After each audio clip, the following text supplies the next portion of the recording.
नमस्कार साथियों, learning classes में आपका स्वागत है। जैसा कि हम लोगों ने पिछली वीडियो में देखा या समझने का प्रयास किया था कि एग्ज़ाम को लेकर हमारा मोटिव क्या आना चाहिए, हमारी मेंटालिटी कैसे हम अपने आप को प्रिपेयर कर सकते हैं, उसके बारे में समझने का प्रयास किए थे। इस वीडियो में हमें समझने का प्रयास करेंगे कि सलेबस को लेकर हमारी तैयारी कैसे होनी चाहिए, हम सलेबस को कैसे कवर करें जो कि हमारे लिए बेहतर हो, उसको हम समझने का प्रयास करते हैं।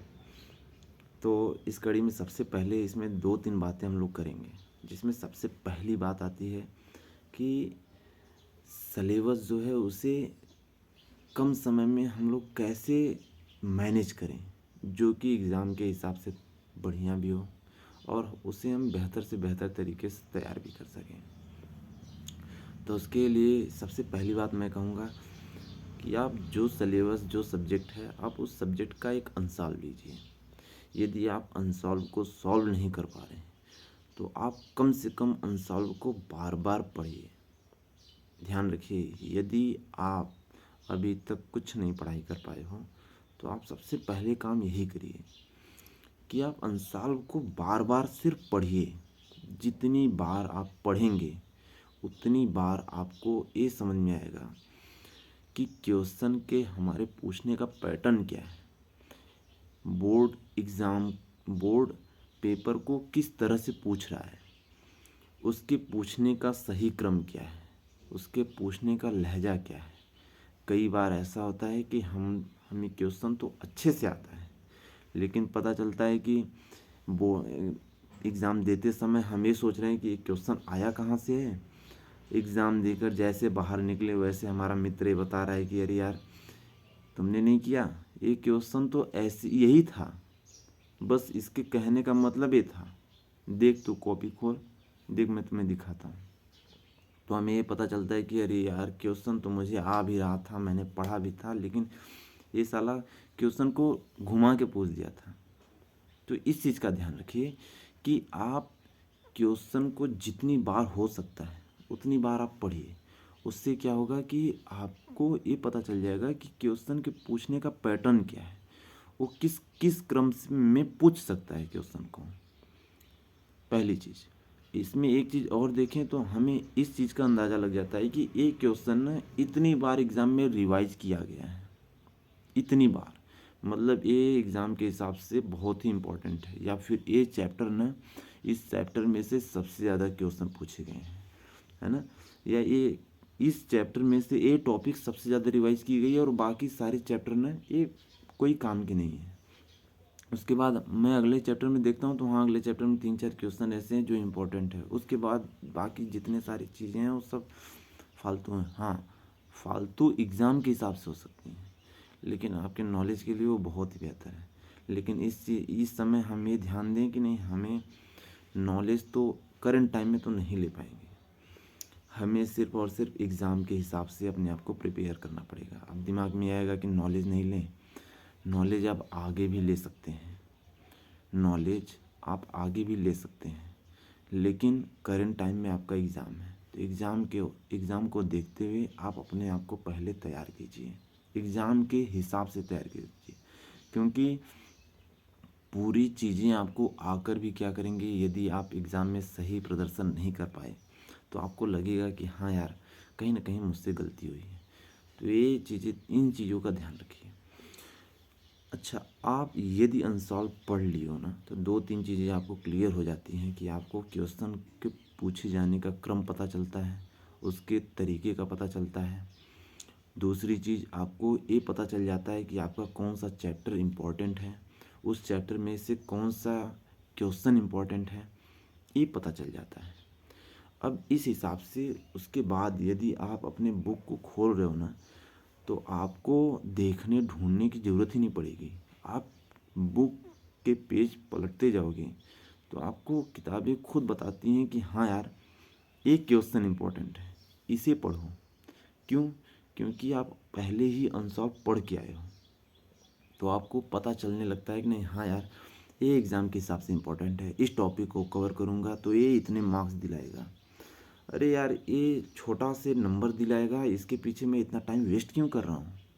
इससे अच्छा है कि जितना टाइम इसके पीछे वेस्ट कर रहा हूँ उतना ही टाइम यदि मैं इस क्वेश्चन के पीछे वेस्ट करूँगा तो पता चला कि ये 5 नंबर दिला रहा था, ये मुझे 7 नंबर दिलाएगा।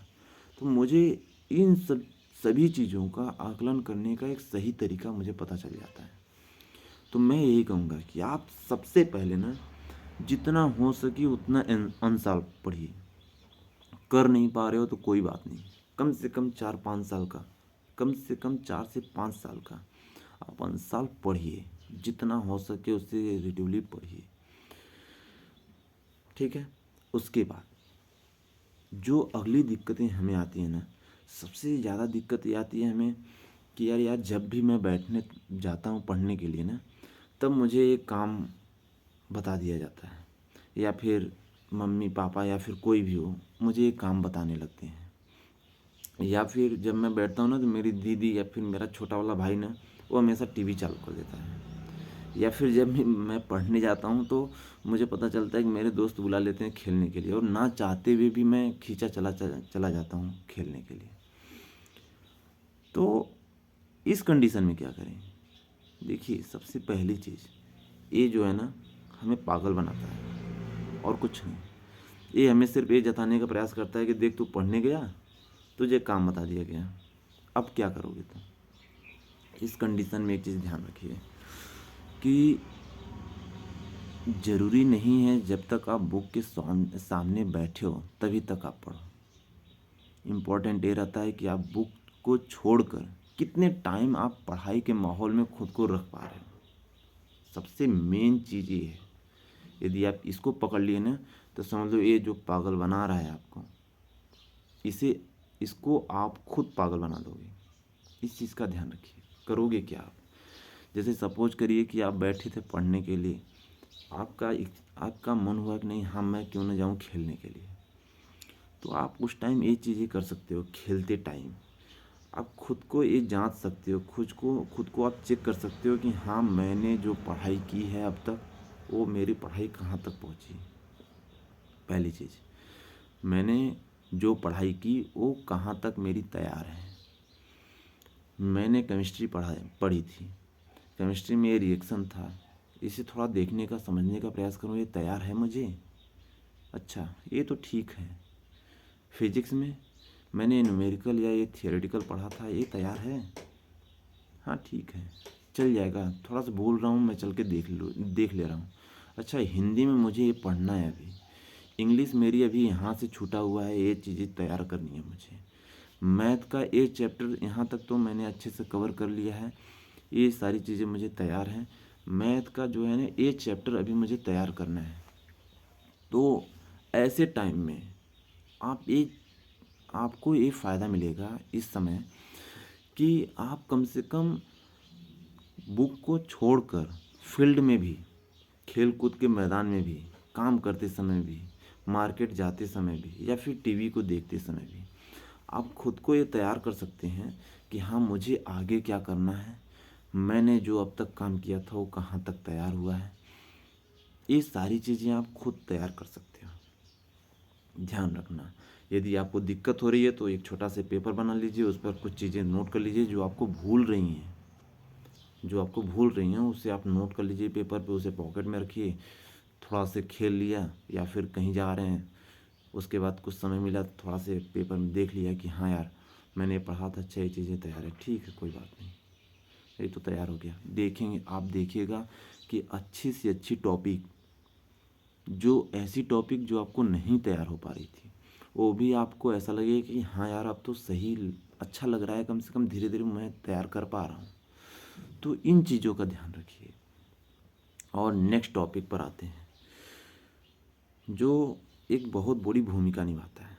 हमें ऐसा लगता है कि जैसे मान लीजिए मैंने अंशाल में पढ़ा, एक क्वेश्चन मुझे इम्पोर्टेंट लगा, कई बार मैंने देखा है ये पूछा है, तो अब मैं उसे पढ़ाई कर रहा हूँ, तो ये नहीं समझ में आ रहा मुझे कि पढ़ाई तो कर रहा हूँ लेकिन यार भूल जा रहा हूँ, तैयार नहीं कर पा रहा हूँ, या फिर ये ना इतना लंबा है, इतना ज़्यादा लेंदी है कि मैं तैयार नहीं कर पा रहा इसको, मतलब जैसा लग रहा है कि यार ये मेरे बस की नहीं है। तो सबसे पहली चीज़ देखिए, कोई भी ऐसी चीज़ नहीं है जो आपके बस की नहीं है। हर ऐसी चीज़ कोई भी हो, बस आपको अपने माइंड को उस तरह से प्रिपेयर करने की ज़रूरत है। कोई भी चीज़ ऐसी नहीं है जो आपके अंडर ना हो, सारी चीज़ें हैं। ये जो है ना, ये बहुत बड़ी है, ये बहुत बड़ा है जितना आप सोच नहीं सकते। लेकिन यही है जो हमें बेवकूफ़ बना के रखता है कि हाँ यार ये तेरे बस की नहीं है। तो इस चीज़ का ध्यान रखिए।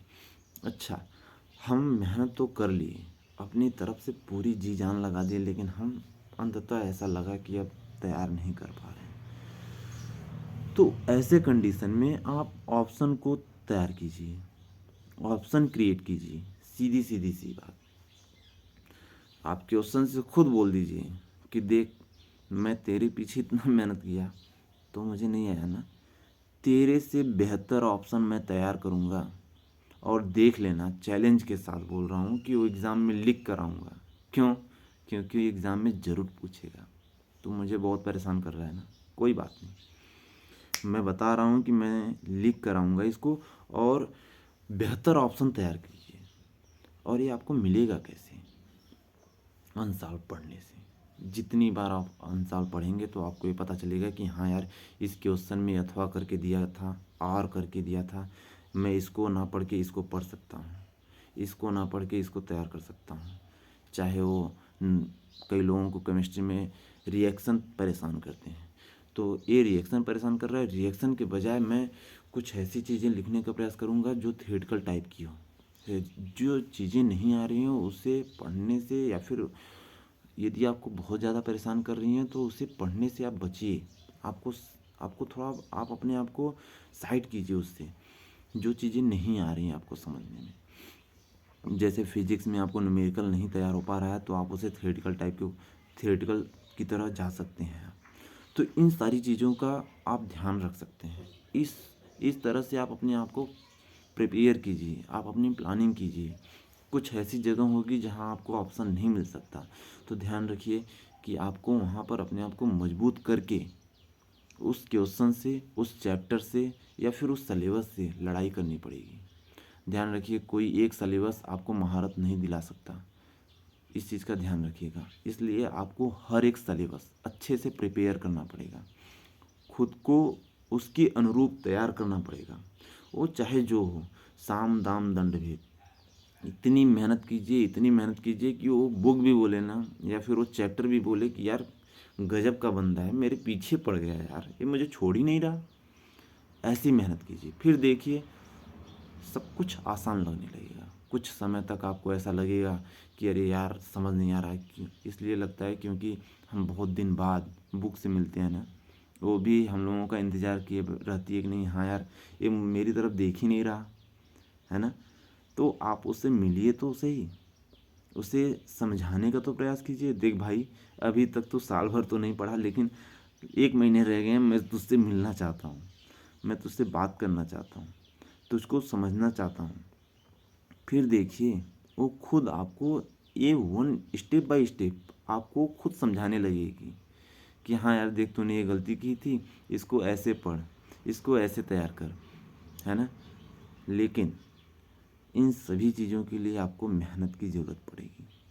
आप मेहनत कीजिए, जितना हो सके उतना मेहनत कीजिए। ध्यान रखिए, जो माँ बाप है ना, वो हम लोगों के पीछे इतना मेहनत करते हैं, इतना मेहनत करते हैं, कभी ये नहीं सोचते कि हाँ मेरा बेटा क्या कर रहा है, या फिर मेरी जो बेटी है ना वो क्या कर रही है। वो सिर्फ इतना समझते हैं कि हाँ कोई चीज़ की कमी ना छोड़ूं अपनी तरफ से, मेरा बेटा खूब पढ़े, इतना पढ़े कि वो बहुत आगे जाए, जो काम मैं कर रहा हूँ वो काम कभी उसको न करना पड़े, है ना। वो चाहे चाहे जो करते हो, लेकिन वो हमेशा यही चाहते हैं कि मुझे ये कंडीशन फेस करनी पड़ी, मेरे बच्चे को ये कंडीशन कभी फेस ना करनी पड़े। तो कम से कम इतना ज़रूर ध्यान रखिए कि हमारी तरफ से कोई कमी ना छूटे। कम से कम हमारा रिज़ल्ट या फिर हम एग्ज़ाम दे कर आए ना, तो हम खुद को ये सेटिस्फाई कर सकें कि हाँ यार मैंने इतना लिखा है ना कि एकदम मज़ा आ जाएगा। रिज़ल्ट आएगा ना तो मन खुश हो जाएगा।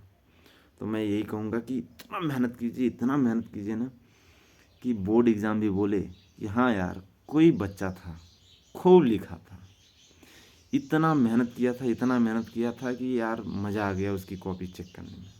तो इस चीज़ का ध्यान रखिए। चलते हैं, अब अगली वीडियो में हम मिलेंगे सिर्फ इस टॉपिक के लिए कि हम जो पढ़े हैं उसे लिखने का सही तरीका क्या है, उसको कैसे सही तरीके से लिखें, क्योंकि उसकी बहुत बड़ी भूमिका होती है हमें नंबर दिलाने में। तो इस चीज़ के लिए हम अगले वीडियो में मिलते हैं। तब तक के लिए नमस्कार।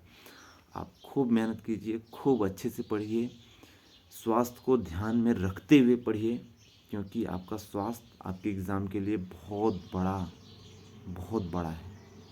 चलते हैं, नमस्कार।